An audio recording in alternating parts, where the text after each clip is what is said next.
예수님을 향한 적개심이 불타올랐습니다. 그래서 예수님을 잡아 죽이고자 하였습니다. 그런데 문제는 방법에 있었습니다. 예수님에게는 언제나 많은 무리들이 예수님을 따르고 있어서 함부로 예수님을 잡으면 엄청난 소동이 일어날 수 있었기 때문이었습니다. 그런데 예수님의 12제자 중에 가룟 유다가 사단에게 이용당하여서 예수님을 백성들이 동요하지 않도록 비밀리에 넘겨줄 것을 알려왔습니다. 이렇게 예수님이 십자가 고난을 받는 것과 죽음의 악한 모의가 성사되어 예수님은 체포되게 됩니다. 그래서 이 일은 아주 급박하게 돌아갔습니다. 오늘 본문의 배경은 예수님이 잡히시기 전 목요일에 일어난 일들을 기록하고 있는 것입니다. 그 한 부분이죠. 자, 그래서 1절과 6절의 내용의 전체적인 이야기는 유다의 배반의 이야기를 다루고 있습니다. 그러면서 1절과 2절에 보면 유대 종교 지도자들이 예수님을 살해할 음모를 꾸미고 있는 내용입니다. 1절과 2절을 같이 읽겠습니다. 시작. 6월절이라 하는 무교절이 다가오매 대제사장들과 서기관들이 예수를 무슨 방도로 죽일까 궁리하니 이는 그들이 백성을 두려워함이더라.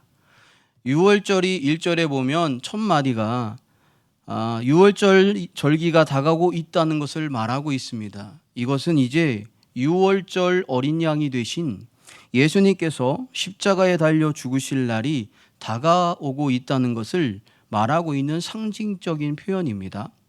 그 6월절이 다가올 때 대제사장들과 서기관들이 예수님을 어떤 방법으로 죽일까 궁리하고 있었습니다. 그것을 2절에 보면 그 이유는 그들이 백성을 두려워했기 때문이라고 말하고 있습니다. 백성들이 자신을 버리고 예수님을 따라가는 것을 그들은 두려워했던 것입니다. 아무리 높은 위치와 지위에 올라가도 사람을 두려워하고 사람을 의지하는 사람은 반드시 사람의 눈치를 보게 되어 있습니다. 대제사장들과 서기관들이 백성들을 두려워한 이유는 그들이 가지고 있는 권세와 그들이 누리고 있는 부와 명성을 빼앗길 수 있다고 여겼기 때문이에요. 그들의 생각과 중심은 철저하게 세상의 가치관에 세상 중심에 있었기 때문에 사람들의 반응이 두려운 것입니다. 우리 하나님을 믿는 성도들도 똑같습니다. 우리가 하나님을 심정에 경배하고 주님만을 의지하고 나가는 사람들은 사람을 두려워하지 않습니다. 사람을 두려워하는 사람들은 하나님을 의지하는 것이 아니라 하나님 외에 다른 것을 의지하고 있는 것이 있기 때문에 사람을 두려워하게 되는 거예요. 그런데 더 놀라운 것은 대제사장들과 서기관들은요, 하나님의 말씀을 연구하는 사람들이에요. 그리고 이들은 말씀을 귀하게 여기는 자들이었습니다. 그러니까 이들은 말씀은 연구하여 알았지만 정작 그 말씀을 주신 하나님에 대해서는 몰랐다는 거예요. 하나님의 말씀을 묵상하면서 우리는 하나님도 묵상해야 합니다. 그리고 하나님을 사모해야 하는데 하나님에 대해서는 이 대제사장들과 서기관들은 하나님에 관해서 전혀 관심을 두지 않았다는 거예요. 우리가 자칫 잘못하면 이 신앙으로 치우칠 수 있습니다. 이것은 우리가 종교심만 가지고 신앙생활을 하면 종교생활로 할 수 있다는 것을 보여주고 있는 거예요. 신앙생활을 하는 것 같지만 실상은 종교생활이에요. 이 종교생활은 참된 믿음의 길이 아닙니다. 참된 믿음의 생활을 하는 사람은 늘 하나님을 사랑하며 하나님을 경외함으로 그 하나님이 주신 말씀에 순종하며 사는 것이에요. 사람이 두려워서 사람 앞에서 사는 것이 아니라 하나님을 경외함으로 하나님 앞에서 사는 것입니다. 자, 그러면서 3절과 6절의 내용을 보면 가룟 유다가 예수님을 배반하는 이야기입니다. 같이 읽겠습니다. 6절까지 시작. 열둘 중에 하나인 가룟이라 부르는 유다에게 사탄이 들어가니 이에 유다가 대제사장들과 성전 경비대장들에게 가서 예수를 넘겨줄 방도를 의논하매 그들이 기뻐하여 돈을 주기로 언약하는지라. 유다가 허락하고 예수를 무리가 없을 때 넘겨줄 기회를 찾더라. 자, 여기에 보니까 3절에 열둘 중에 하나인 가룟이라 부르는 유다에게 사탄이 들어가니라고 말합니다. 사탄이 가룟 유다의 마음에 들어가서 예수님을 배반하게 된 이유를 마태복음과 마가복음에서는 돈이라고 말합니다. 즉 물질적인 욕심에 의해서 그의 마음에 틈이 생겼다고 말합니다. 요한복음 12장 6절에는 아주 직접적으로 대놓고 단도직입적으로 저는 도적이라고 말하고 있습니다. 탐욕과 탐심에 마음을 빼앗긴 유다는 결국 넘어지고 말았습니다. 값비싼 향유를 예수님의 발 아래 부어 헌신한 마리아를 보고 아까워하던 유다는 예수님을 은 30에 팔아버리는 어리석은 죄를 짓고 말았습니다. 하나님의 자녀들이 물질에 탐심을 가지는 것은 그의 마음의 열쇠를 사탄에게 주는 것과 같은 거예요. 그러므로 우리는 하나님을 최고로 사랑해야 됩니다. 그리고 물질을 사랑하여 탐욕에 빠지는 것을 우리 성도들은 항상 조심하고 경계해야 합니다. 그런데 여기서 한 가지 더 생각해 보려 합니다. 예수님이 십자가의 죽으심에 꼭 가룟 유다의 배반이 필요했는가 하는 것입니다. 꼭 필요했을까요? 대답은 아닙니다. 가룟 유다가 예수님을 팔지 않아도요, 예수님은 십자가에서 죽으셨을 것입니다. 이미 대제사장들과 서기관들은 예수님을 죽이려고 마음을 먹고 있었기 때문이에요. 그 총매적인 역할을 누구를 할 거냐, 어떻게 할 거냐, 이것이 관건이었지. 이미 예수님은 십자가에 죽기로 예정되어 있으셨습니다. 그런데 가룟 유다가 예수님을 판 이유를 오늘 본문에서 누가복음에서는 단순히 돈 욕심에서 그런 것이 아니라는 거예요. 예수님을 배반하고 내어준 것이 단순히 돈 욕심이었다면 여러분, 은 30밖에 받지 않고 예수님을 팔았을까요? 당시의 은 30은 한 명의 건장한 노예의 몸값입니다.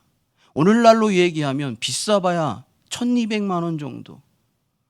오늘날로 쉽게 얘기하면 더 편하게 얘기하면 몇백만 원 정도의 가치밖에 안 되는 그런 가격이었습니다. 정말 가룟 유다가 물질에 대해서 욕심을 내서 예수님을 팔았다면 은 30이 아니라 더 많은 가치를 요구할 수도 있었을 것입니다. 그런데 그렇게 하지 않았습니다. 또 하나는 예수님을 팔아버리고 예수님이 십자가에 죽으시자 가룟 유다가 은 30을 어떻게 했죠? 대제사장들에게 갖다 돌려주고 자살하고 죽었지요. 만약에 그가 정말로 돈에 욕심이 있는 자라면 돌려주었겠습니까? 가룟 유다가 예수님을 판 이유는 세상적 가치관에 취해 있었기 때문입니다. 예수님을 따라는 다녔지만 자신이 생각하는 메시아와 예수님이 일하시고 가르침을 받았지만 그 예수님이 말씀하시는 하나님의 나라의 가치관과 충돌이 생기면서 의심이 생겨난 거예요. 정말 메시아가 맞는가? 내가 정말 원하는 메시아가 맞는가? 내가 원하는 메시아는 이스라엘의 왕이 되고 이 나라를 통치하고 우리를 완전히 구원해서 우리 나라가 강건히 서나가는 그런 완벽한 이 땅의 나라를 원하는데 예수님은 메시아라고 오셔서 가르치시는 게 온유해라, 겸손해라. 십자가를 지고 나를 따르라. 나를 부인하고 나를 따르라. 하나님의 나라는 이미 너희 안에 있느니라. 이런 말씀을 하시니까 세상의 가치관으로 채워져 있는 가룟 유다에게는 메시아가 정말로 자기가 원하던 메시아가 아니었다는 거예요. 여러분, 아무리 교회에 열심히 다녀도요, 세상적 가치관에 사로잡혀 신앙생활하는 사람은 결국에 사탄에 넘어질 수 있다는 것입니다. 그런 사람들의 마음과 생각에 사탄이 들어가서 사단에게 이용당할 수 있다는 거예요. 그러면서 3절에 볼게요. 다시. 열둘 중인 하나인 가롯인이라 부르는 유다에게 사탄이 어떻게 됐다고 했어요? 들어가니라고 말합니다. 가룟 유다가 예수님을 팔아버리려는 마음을 가지게 되는 이유를 성경에서 말하기를 유다에게 사단이 들어갔다고 말합니다. 성경은 유다가 사단에게 미혹됐다, 유혹을 받았다라고 말하지 않았습니다. 들어갔다라고 말했습니다. 들어갔다는 것은 그의 선택이었다는 것을 말하는 겁니다. 이 사건을 통해서 인간의 마음을 지배하는 사탄의 영향력을 보여주고 있는 거예요. 사탄은 항상 우리의 빈틈을 노리고 있는 것입니다. 그리고 언제든지 그 빈틈을 비집고 들어와서 우리의 마음속에 영향력을 줘서 우리가 참된 올바른 신앙생활과 멀어지도록, 하나님과 멀어지도록 우리의 마음속에 의심과 불평과 교만과 비판을 심어주는 거예요. 요한복음에 보면 가룟 유다가 사탄에 들어가는 것을 더 구체적으로 묘사하고 있습니다. 요한복음 13장 2절을 한번 보겠습니다.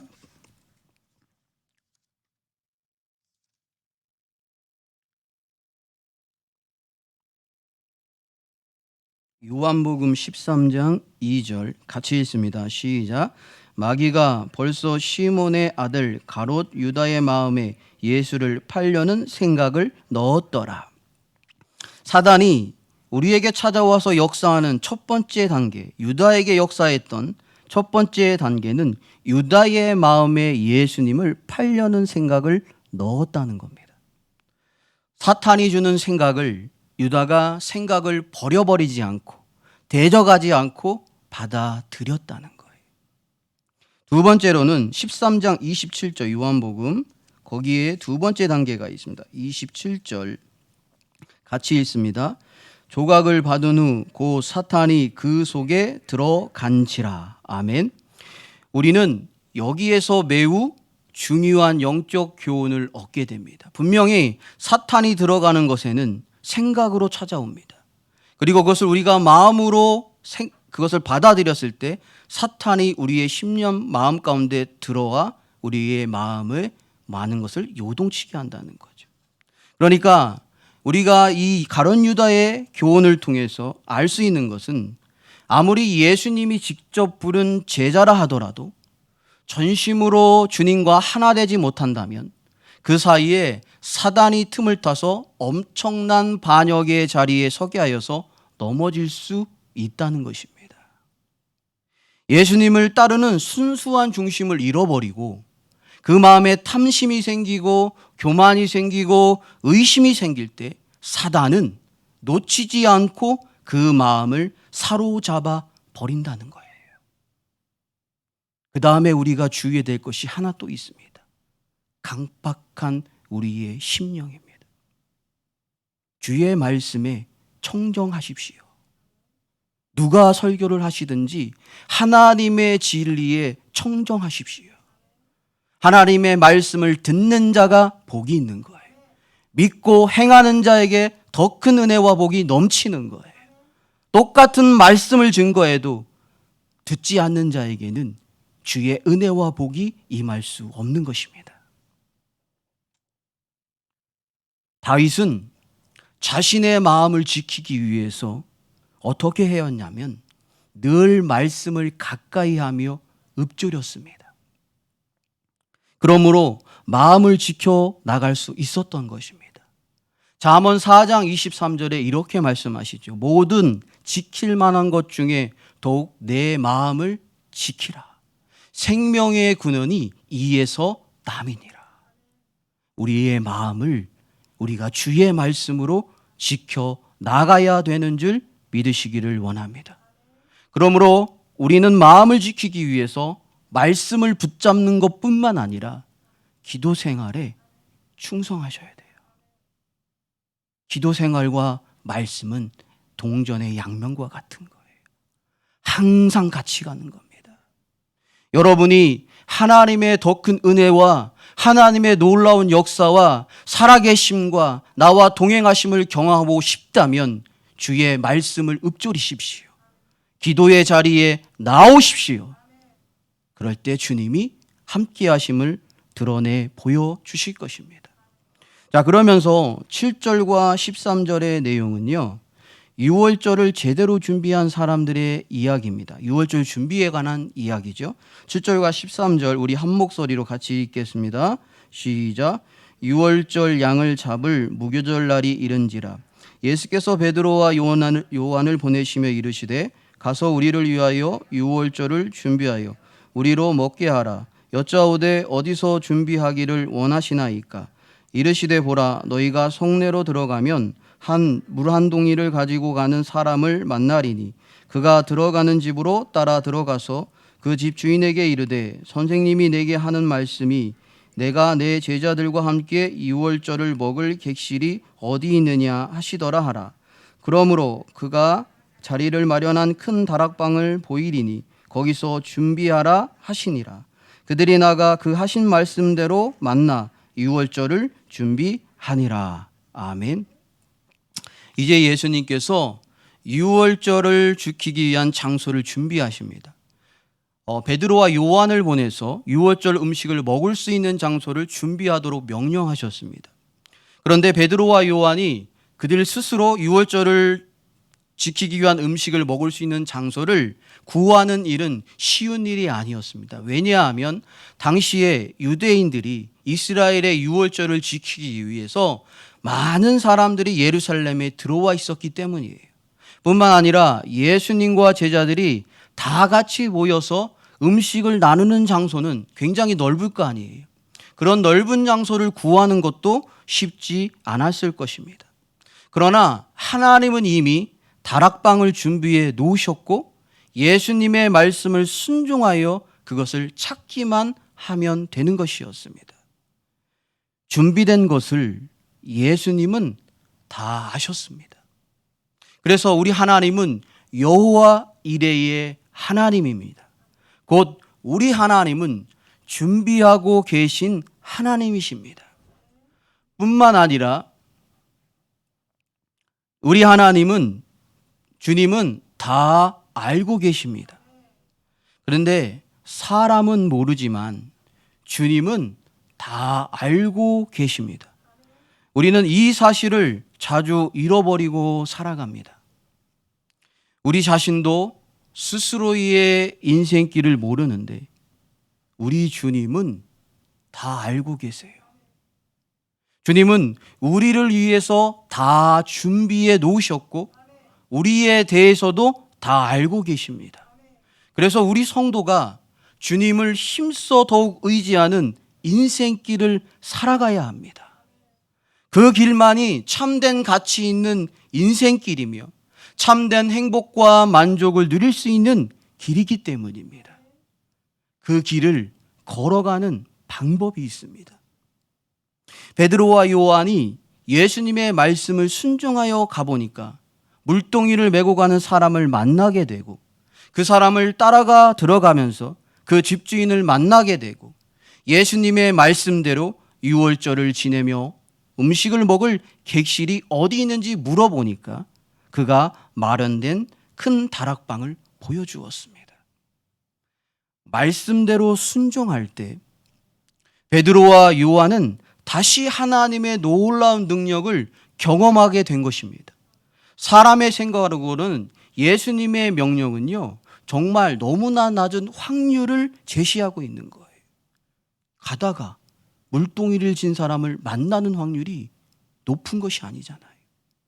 사람의 생각을 내려놓고 인간의 생각으로 확률이 너무 낮은 것이라 할지라도 주님이 우리에게 주시는 말씀대로 순종하는 인생을 살아갈 때 우리는 주님이 우리에게 다 준비된 것을 만나게 하고 취하게 될 것이며 참 기쁨의 인생을 살아갈 수 있게 될 것입니다.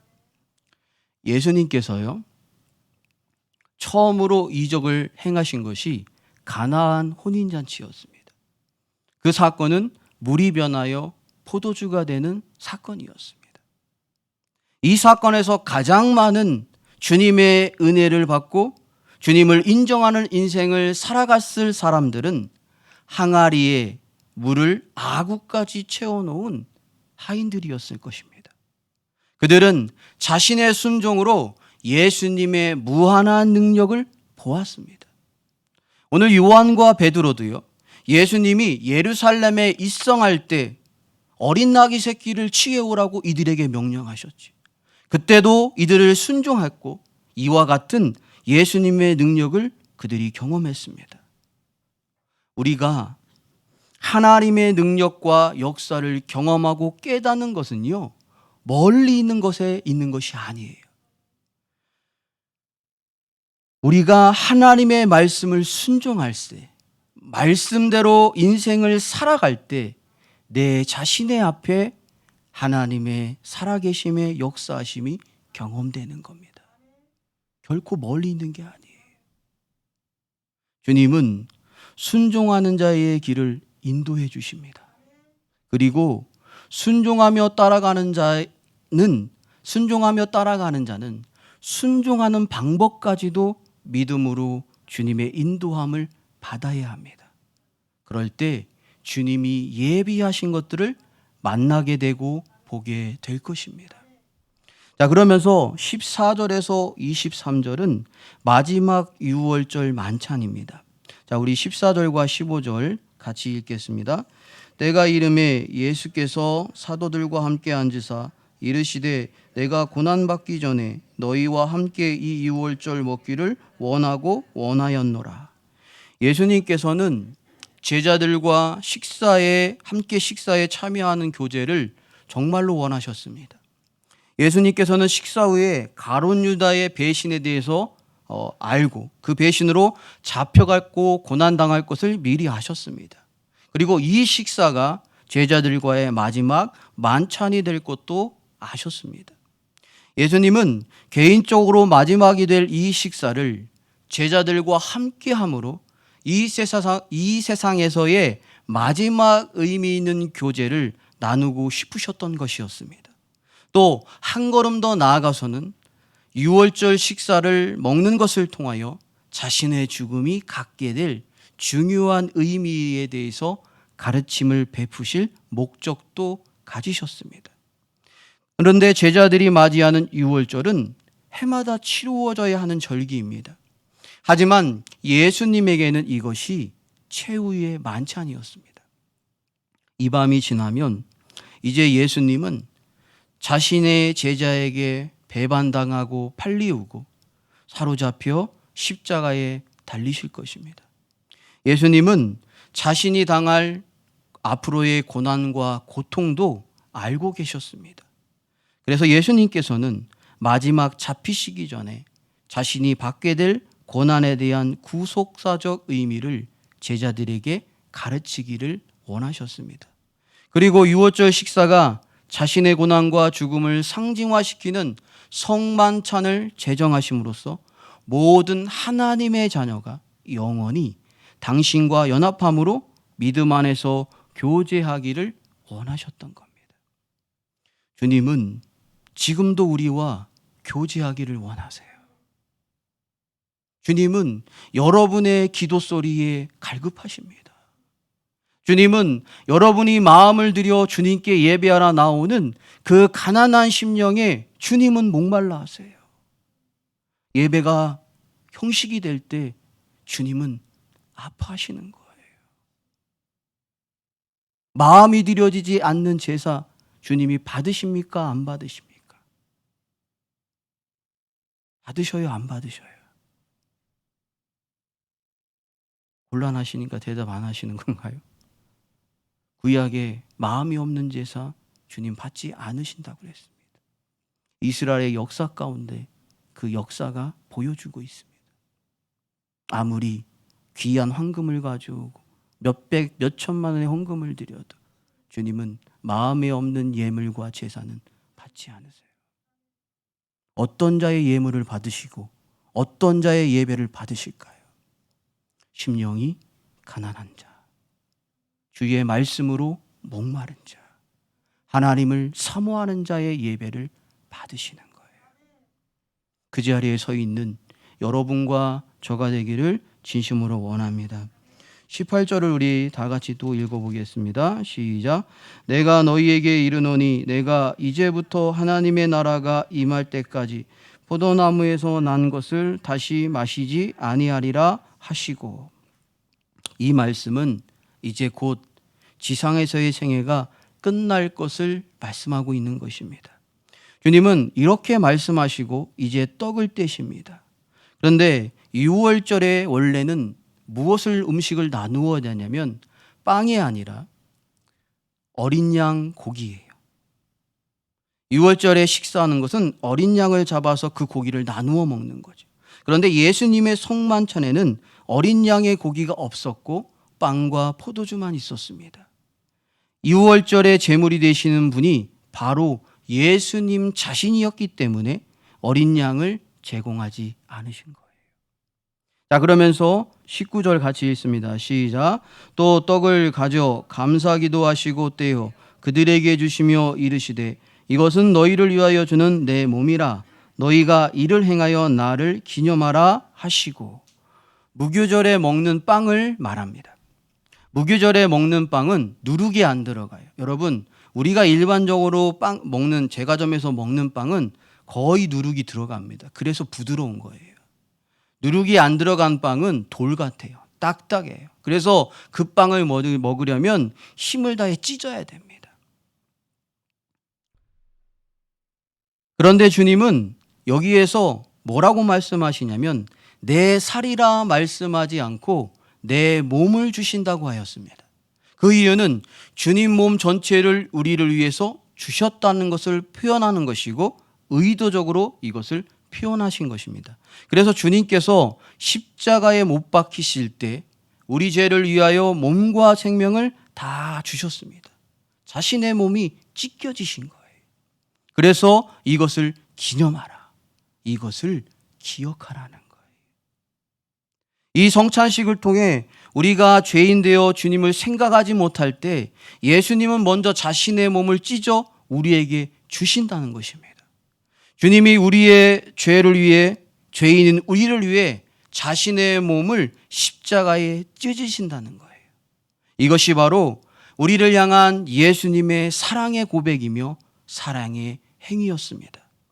예수님은 우리가 주님을 알고 사랑하고 충성하기 전에 먼저 우리를 사랑하셨습니다. 그래서 우리가 예수님을 향해서 주님, 제가 충성하겠습니다. 이제 마음을 다하고 몸을 다 바쳐 주님께 헌신하겠습니다. 우리가 맹세하기 전에 예수님은 자신의 몸을 찢어 우리에게 생명의 양식으로 주신 것입니다. 그 이유는 진정으로 우리를 사랑하셨기 때문입니다. 그것을 잊지 말라는 거예요. 그러면서 20절을 보겠습니다. 20절 같이 읽습니다. 시작. 저녁 먹은 후에 잔도 그와 같이 하여 이르시되 이 잔은 내 피로 세우는 새 언약이니 곧 너희를 위하여 붓는 것이라. 여러분, 이 잔은 포도주인데 피를 상징합니다. 피는 창세기 9장 4절에 보면 생명을 나타냅니다. 우리 인체의 몸무게의 13분의 1이 피입니다. 그리고 우리 피의 3분의 1이 빠져나가면 굉장히 위험해지고 우리가 생명이 위협을 느껴 죽게 됩니다. 많은 사람들이 인간의 생명이 어디에 있는지를 연구하고 찾았습니다. 그 연구 결과가 뭐냐면 약 4,000년 전에 모세가 창세기에 기록한 말씀과 같이 생명은 피에 있다고 밝혀냈습니다. 주님은 그분의 생명인 피를 우리의 속죄를 위해 온전히 쏟아 주셨던 것입니다. 그것이 바로 새 언약입니다. 짐승의 피를 흘리게 한 것만으로는 대속을 완성하지 못했는데 이제 새 언약은 메시아의 속죄를 통해서 우리 죄인의 속죄를 완성하셨다는 거예요. 우리 한번 구약 성경을 보겠습니다. 예레미야 31장 31절에서 34절입니다.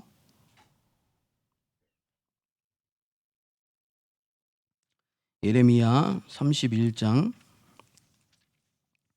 31절에서 34절 제가 읽겠습니다. 여호와의 말씀이니라. 보라, 날이 이르니 내가 이스라엘 집과 유다 집에 새 언약을 맺으리라. 이 언약은 내가 그들의 조상들의 손을 잡고 애굽 땅에서 인도하여 내던 날에 맺은 것과 같지 아니할 것은 내가 그들의 남편이 되었어도 그들이 내 언약을 깨뜨렸음이라. 여호와의 말씀이니라. 그러나 그날 후에 내가 이스라엘 집과 맺은 언약은 이러하니 곧 내가 나의 법을 그들의 속에 두며 그들의 마음에 기록하여 나는 그들의 하나님이 되고 그들은 내 백성이 될 것이라. 여호와의 말씀이니라. 그들이 다시는 각기 이웃과 형제를 가르쳐 이르기를 너는 여호와를 알라 하지 아니하리니 이는 작은 자로부터 큰 자까지 다 나를 알기 때문이라. 내가 그들의 악행을 사하고 다시는 그 죄를 기억하지 아니하리라. 여호와의 말씀이니라. 아멘. 여기에 보면 그날을 위해 이스라엘 집과 맺은 언약이 있지요. 그 언약은 나의 법을 그들의 속에 두고 그들의 마음속에 기록하여 그들의 하나님이 되고 그들은 내 백성이 될 것이래요.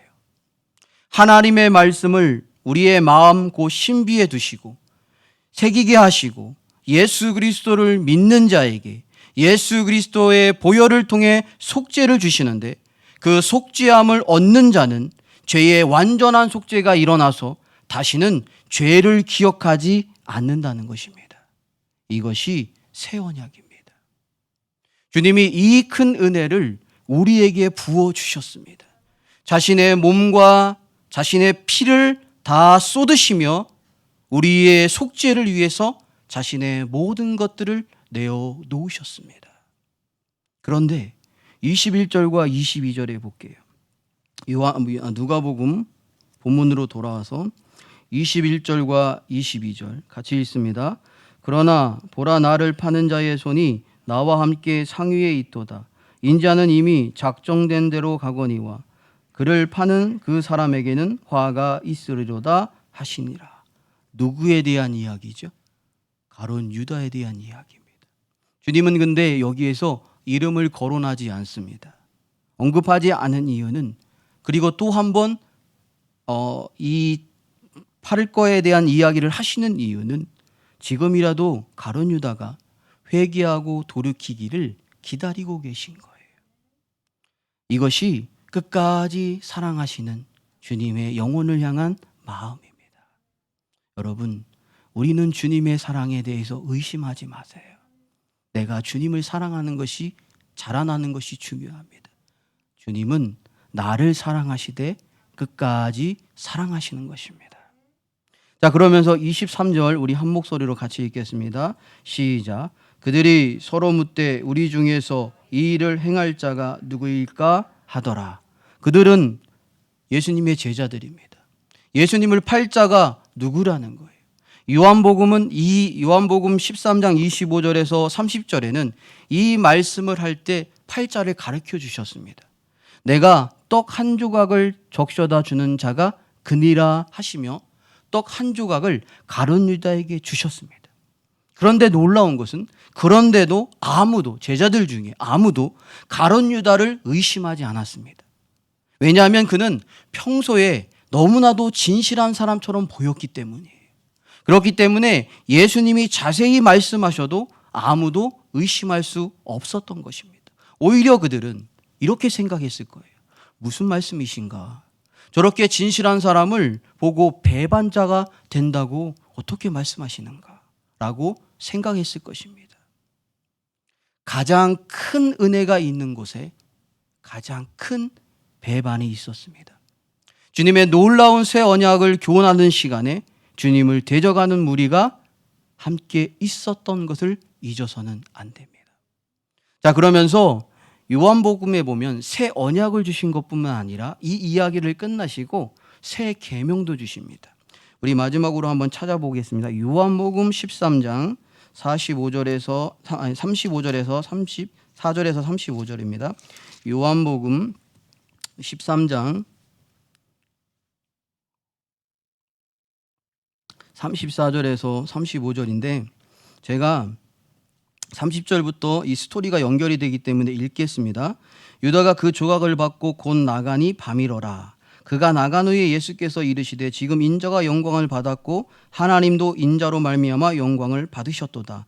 만일 하나님이 그로 말미암아 영광을 받으셨으면 하나님도 자기로 말미암아 그에게 영광을 주시리니 곧 주시니라.